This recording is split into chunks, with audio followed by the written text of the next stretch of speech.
Hello, everybody, and welcome back to Cinema on the Nile. This is Joe, filmmaker man, with my partner in crime here, John, the statistics guy. Hey, everybody. And we want to just wish you all a happy new year. Hope you had a great holiday season. And as promised, we're here to talk about 16 Blocks. Ooh. Ooh. Good movie. Bruce Willis is the star of the movie. I am a big Bruce Willis fan, so before we go any further, I'm going to have John kick it off and tell us a little bit more statistics about the movie, and then we'll go into detail and talk a little bit more. Overall, mediocre movie. I liked it. Yes and no. Right now it's kind of sitting at a 6.6 out of 10 on IMDb, which is not a bad score. It's not in the top 250, but it was one of those movies that came out in 2006 that had a lot of action in it. It is a mindless action movie. I still enjoyed it. There's a few criticisms that I have about the movie because... Did you just say mindless action movie? Yeah. I like it. Like I said, it's very predictable. There's not really that much thought put in it. There's a few parts that's supposed to be spoilers or like surprises that are surprises, like... yeah. More not or less really. a surprise, like to get you off guard. Things that you might have not have thought about and might not have, They're executed well, but the buildup is not. So like when you get to it, they're just like, here's an answer or here's a spoiler or something about it. Did you ever think that that's what the filmmaker wants to do? Maybe that's what his intention was when he was making the movie. I don't know. I mean, the movie was directed by Richard Donner. It was written by Richard Wink and Bruce Willis. Yusin B. We keep saying his name wrong. His actual musician name is Mos Def. Mos Def. Yep, he's mostly known for that because of his art, because he's a musician, performing arts. Great guy. I think he's a great actor. He's kind of an unappreciated actor. Very unappreciated actor. Actually, he's got talent. I like the guy. I like the guy's acting skills. I enjoyed watching him come alive on actual, that one scene. We're probably going to show you that scene in when we're doing the post-production. But that one scene that he did where he was confessing, how he never had a birthday, he came from a foster home, and he was sharing that with Bruce Willis, on the screen, and he was telling him about how he just wants to meet his half-sister or sister, and he, would do anything to have that in his life. That was a very touching scene. Yeah. He pulled it off pretty good. Well, let's not get too far ahead of ourselves here. I mean, real fast, just to kind of give you guys a rundown of the plot. An aging alcoholic cop is assigned the task of escorting a witness from police custody to the courthouse 16 blocks away. They are, however, chaotic forces at work that prevent them from making it in one piece. So, I mean, overall, even the poster says it's actually supposed to take place, what did I say, 118 minutes. They even reference it in the movie. There's not like an active clock like the movie 24, but like it's over 118 minutes movie. That'd be interesting if they try to keep it in that time frame the way they cut it. Well, you got credits in the beginning, credits in the end, stuff like that. You find out in the first 5-10 minutes that the witness, Mos Def's character, he apparently saw some police officers doing something inappropriate because the police department supposedly has like a lawsuit against them. They have a lot of allegations that they were hiding, and they wanted to keep it secret. Yeah. And he spilt the news by, not spilt the news. He actually saw what happened, and he witnessed something. So he was a witness that was going to confess. And his character, Eddie Bunker, he's a good character. They try to give him this simpleton kind of like he's an innocent kind of person. I find his accent kind of annoying. Like, I know it's intentional. It wasn't an accent. It was a lisp. A lisp, whatever you want to call it. I just kind of feel like they were trying to make him more endearing and less serious, which I get it. He's kind of like a comedic relief. Well, yeah, he's not supposed to. I mean, for you guys who obviously watch movies all the time, he wasn't supposed to come off as the guy that's going to save the day. But in the same token, he was kind of, like John said, the comedic relief, if you will. And he also was you couldn't really put your finger on it.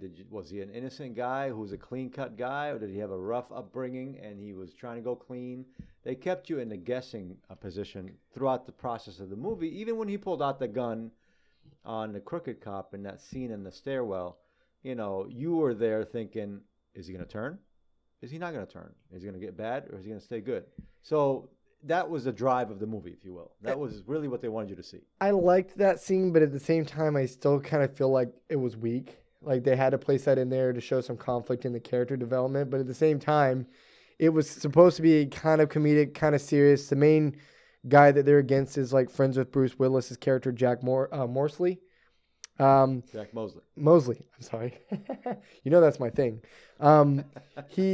Mosley, he's supposed to be this aging cop, and they definitely put up some makeup on Bruce Willis. I mean, Bruce Willis he's starting to show his age now. Was it Jack Mosley or was it Frank? It was Jack. Frank Mosley, wasn't it? He was one of those names that could be interchangeable with the kind of character. Jack, and Frank. Well, that's what I think is funny. He plays as a police officer, and I joke around with Joe. I'm like, his name is Jack, and you got like John, from Die Hard, like. Oh, you're talking about Bruce Willis's character? Yeah. Jack Mosley. Yeah, Jack Mosley was the character. But and then Frank, you're thinking Frank Nugent, which is played by David Morse. Jenna Stein, played as his sister, which you kind of like. Oh yeah, it's his ex-wife. There's a part where Mos Def, sorry, Mos Def, he like looks at it, he's like, oh, she's really pretty, and obviously Bruce Willis is in the other room, so he doesn't kind of hear that he's implying that like it's his wife.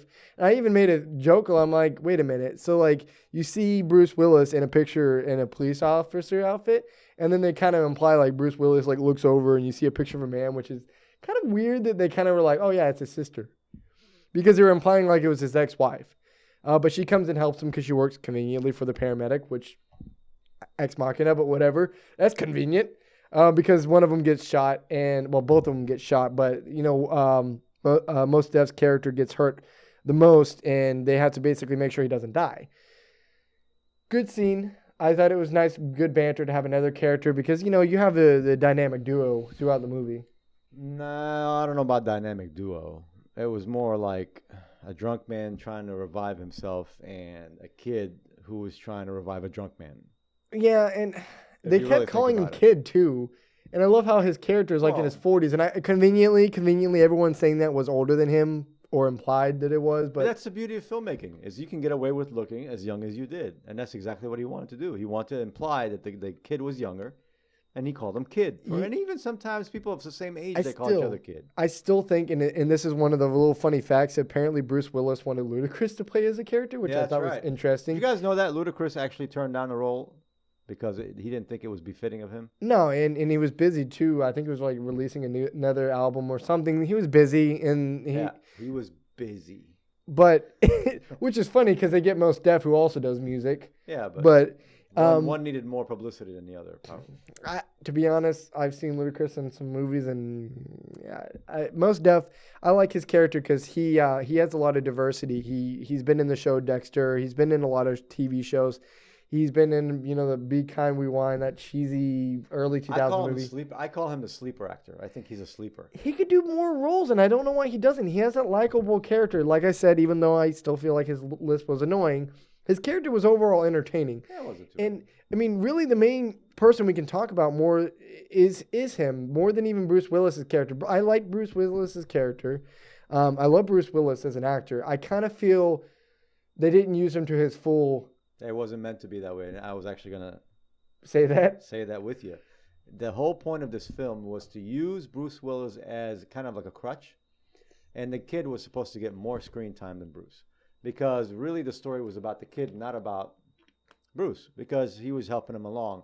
But if you really look at it from a filmmaker's perspective, the filmmaker himself actually mentions this in an interview, that the whole thing was about the kid, wasn't about Bruce. And Bruce played into it very well. Oh yeah. He knew when to subtract his character, which is good. Draw back, and which was very intelligent on Bruce Willis's part. Like I said in the beginning, I'm a very big fan. There was a few times you're like, that's a really good scene. Yeah. I was like, oh. Bruce is good. I mean, the guy has done 4 Die Hard movies. Oh, yeah. Well, the 4th one. Or 5th one, technically. Because, he did 1, 2, and 3. And then he did the other one with the kid that likes his daughter. And then the next one, the one his son. The one that... Turns out to be his son, right? That will remain unspoken about. But anyway, let's not go there. But really great movie. David Morse, he always plays as a bad guy. And he's kind of like he's kind of Bruce Willis's friend, and then we were joking around like the first 5 scenes he's in. How many pieces of gum did he really seriously have? Like how many takes did they give me another piece of gum because this one's getting old? Like he just plays that character that's not likable. Well, I guess that's a Hollywood thing, though. If you really think about it, most Hollywood bad guys are either chewing gum, or chewing an apple and throwing it away with one bite. Chewing gum, chewing carrot sticks, chewing an apple, or smoking. Yeah. So those 4 characteristics are usually the ones that you would see in a bad guy. Yeah. Because what was Bruce? I mean, when he was in the beginning of the movie, he was eating mints, though. He wasn't ever eating. Mints, but he was drinking. Yeah, and they're implying that he was in later on. The spoiler is that he's like, oh well, they're all dirty cops, and I was one of them. Like, oh, didn't see that one coming. That's why he's a drunk. Exactly, because he felt guilty for all the stuff and where his life had gone, and that was kind of an interesting character. Like the only thing that kind of bugs me, I feel like they could have done better explaining. You see it throughout is his little composition book that Mos Def has. His character Eddie Bunker has. He implies he wants to one day be a baker. They're not saying he's homeless. They never say what he does for a job. They're implying he wants to be a baker one day. They're implying he's kind of like a not simpleton, but just kind of off the wall New Yorker who wants to do something but isn't. We see him originally getting arrested. You don't know why he gets arrested, but apparently he's doing it as a witness. They don't say, other than he being a witness to the whole trial. Right. It's kind of weird because not all witnesses are locked up. They kind of left that up. Oh, well, we're going to go put him in custody, whatever. I thought that was kind of weird. Probably was out on bail or something. I don't know. His character, you see it later where there's a whole bus. They hijack a bus.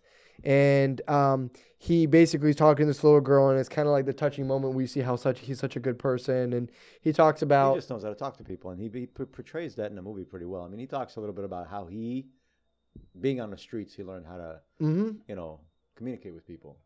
Bring what the word that he said is bring out their good feeling within them, or bring them to a happy place. I'm trying to remember the exact same. He was just saying like anyone can change, and that's what the Bruce Willis's character was just like, kind of like really. Well, that's the synopsis of the movie. Yeah, I mean, anyone can change, everyone can change, is what he was trying to say. Yeah, that's the whole premise of the film. If you're watching a film, you'll see that people change throughout the movie.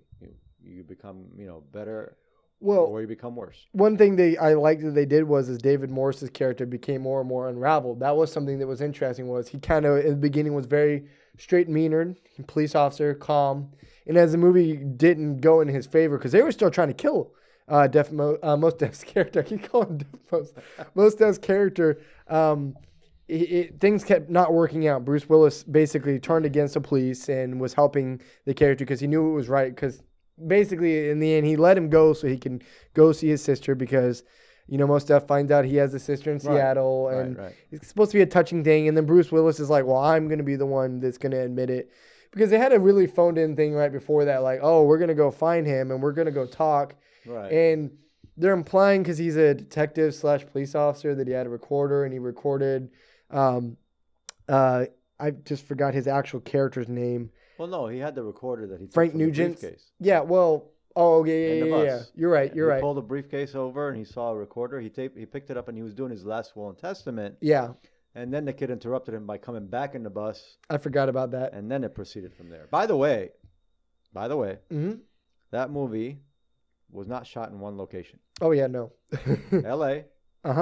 New York, and our beloved folks up in Canada. Toronto. Got a taste of it as well. And, of course, a studio, because there's a lot of scenes that have to take place in a studio. Well, majority of the not B-roll shots, B-roll being like city shots, stuff like that, was actually shot in Toronto, like all the chase scenes. Pan and scan, baby. Pan and scan. Oh, yeah. When you move it fast enough, you can't tell where the heck they are. Pan and scan, and that gives you the nostalgic feeling. Like, oh, wow, this is New York. Oh, look, this is this is that. So. And that's what Toronto's really unique for, because like we talked about it a little bit before about Flash and Arrow are shot both. Most of them are shot in Toronto.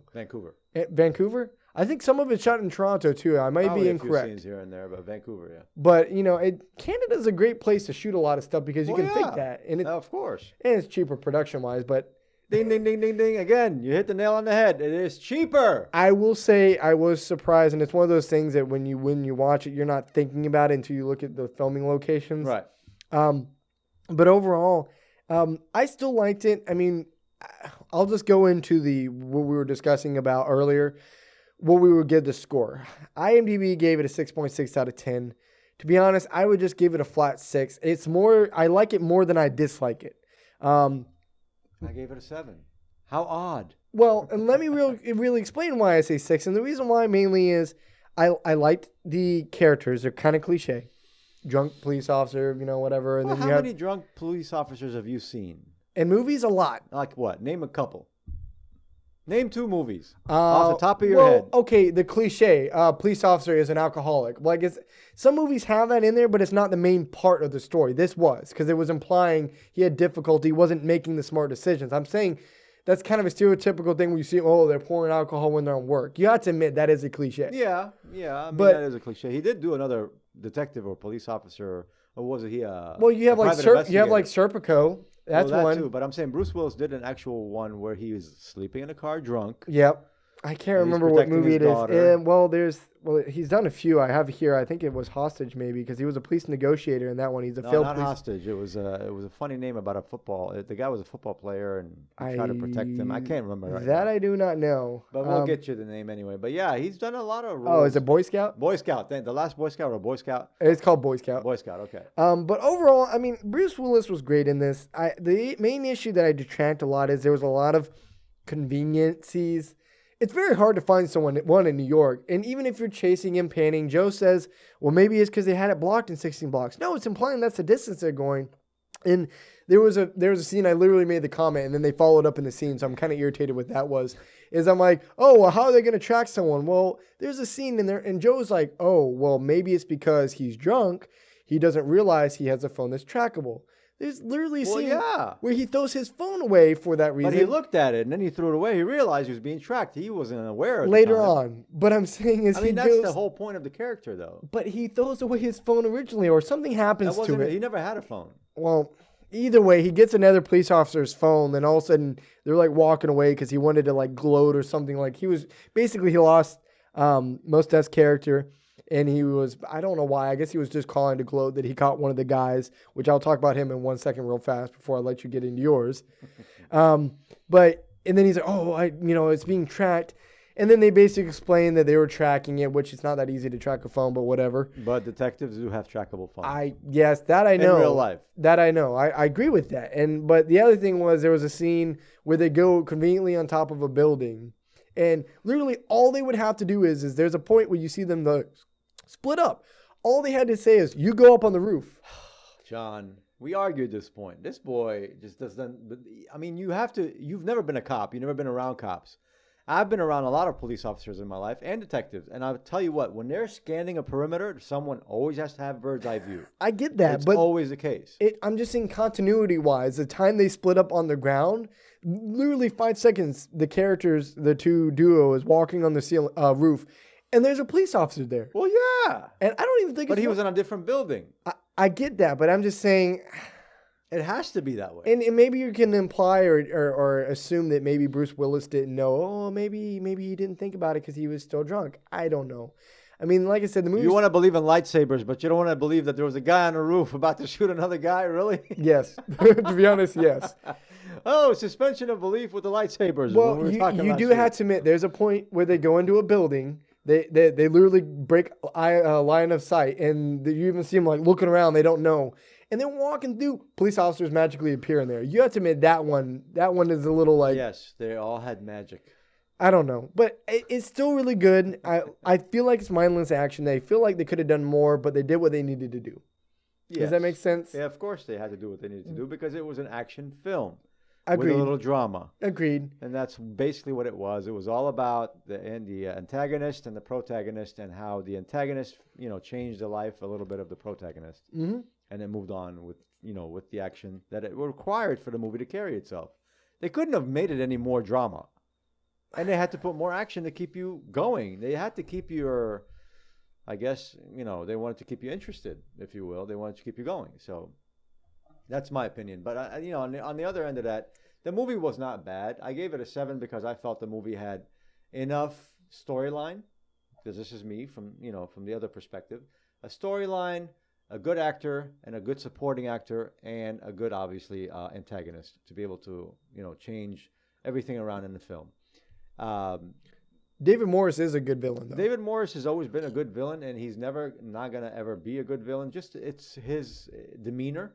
So Typecasted. Well, he's not really typecasted because I've seen him do good roles. I've seen him do grandfather roles. I've seen him do Good Samaritan roles. So he's done good roles.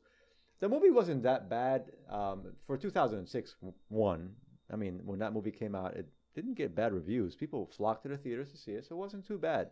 Secondly, they got the point across. So you were able to see what you needed to see. Mm-hmm. They didn't want you to see more. They didn't want you to see less. They gave you just enough to watch the movie and enjoy it. And it was a quick wrap, quick ending, and move on. Yeah. And that's how most movies should be. And of course, that was executed very well, though. I will agree with that. I'm partial to Bruce Willis. So. Yeah, and even the fifth Die Hard, Bruce Willis had some parts that were okay. Yeah. Felt a little bit phoned in because it's like, you know, fifth one. He really wasn't that interested in doing it, but he did it anyway. Paycheck is a paycheck. You can't really replace his character in Die Hard. I think he was an executive producer on that one. I have to check that out. Yeah, but at the same time, I don't know. We'll have to look into that. But I mean, another thing I wanted to say real fast, I thought was kind of funny because he was also in the show Dexter. Is David Zayas? I don't know how to say his last name. Zayas. Zayas. He played as Robert Torres, and every time I see that, I think of the character Batista from Dexter. Batista. I don't hate him as an actor. I just feel like he plays himself in everything. He always plays as a police officer, except for one time I saw him in Burnout. He was supposed to be a drug lord. I'm sorry, but I laughed at that. He's done a few sitcoms, too, along with he King does of Queens. he does a lot of shows, and he does a few movies, but there's literally a scene in the bar, and I'm going to show that to you, where I don't remember seeing him coming in there, and then there's a part where they're actually grabbing Mos Def because they're going to shoot him, and you see him kick, and all of a sudden I'm like, is that the guy from Dexter? And like, throughout the movie, then he's in it like 3 or 4 other times. There's also something you need to know about production, Mr. Statistics guy. Okay. When you're in a production and you need a filler, there's a lot of people that they put in movies because 1, they're cheap. Oh, yeah. 2, they're a filler. Yeah. And 3, they can get the job done without having a lot of direction involved. So there's a lot of that you're going to see, especially with a guy like him.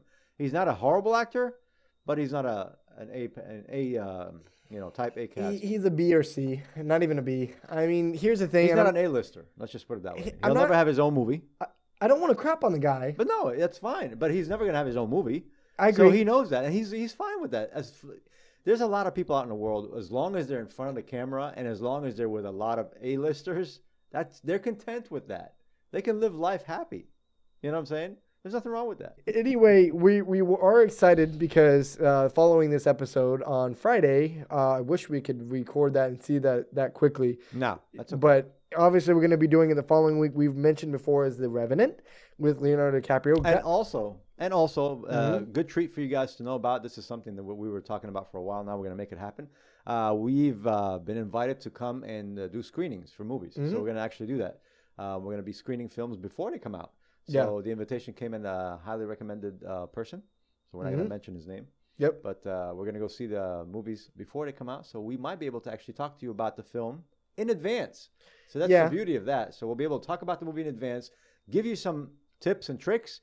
And as a matter of fact, if you want spoilers, we'll do the same thing we did with Star Wars. We're going to do a spoiler section so you can turn it off, pause it, whatever you want to do, and then go to the end and see us talk about more things. So that's something to come in the future, very near future. So go ahead. Well, and I was going to say that is that we haven't really discussed it in too much detail if we really want to do another interview thing for The Revenant. I think it's going to be harder to do that.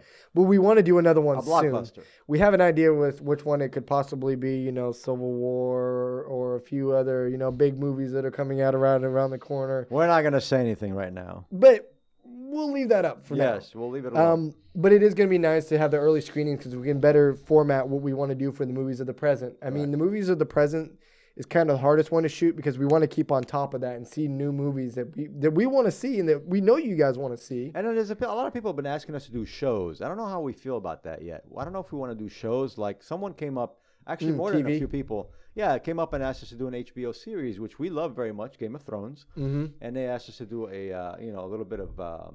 I mean, we could do overall seasons for episodes, but that's still hard because so much happens, especially in that show. And that can carry us on for weeks. So we don't want to bore you, 1, and 2, we want to make sure that we just keep it going, keep it keep it light, and keep it rolling. So I don't know if we'll do HBO series or any series for that matter, but we'll see. We'll talk about it. Maybe we'll just pick one, like you said, a season that kind of talks about the overall show, or maybe a pilot, a beginning pilot, and then you guys make your own predictions, or an ending episode of some kind, or the finale, something of that sort. So we'll see. But, I mean, overall, we are excited, though, because, I mean, definitely stay tuned for The Revenant. We are excited for that. It has really great scores, reviews right now. I don't have it up right in front of me, but Leonardo DiCaprio has already said that this is probably the hardest movie he's done, and everyone's like, give the man an Oscar. Give the man an Oscar. He probably won't get it. That's the We sad don't know. part. Listen, if we have any kind of impact out there in the real world, maybe we'll put in a good word for him and so he can get an Oscar. All right, guys. Thank you for watching this video. Again, we're really excited to see The Revenant. We did enjoy this movie. Check us out on Facebook. Check us out on Patreon. Subscribe as you want on there. Help us out, make this channel better. Absolutely. Check us out on Facebook, too. Send your comments in the comment section below on Facebook and on YouTube. Let us know what you want to see. Let us know what you want to see from the show. Also, to make a mention real fast about The Wall, we still want to do that. Let us know what you guys want to send. And like I said, if you guys like that idea, we will start setting up The Wall and set up a P.O. box. Absolutely. But overall, and, of course, you want to be able to take part in everything we do. We want you to be involved. Oh, yeah. So until then, have a happy new year. Wish you the best. And as soon as we see Revenant, we'll be back. And we'll have a talk with you again. Until then, see you on the Nile.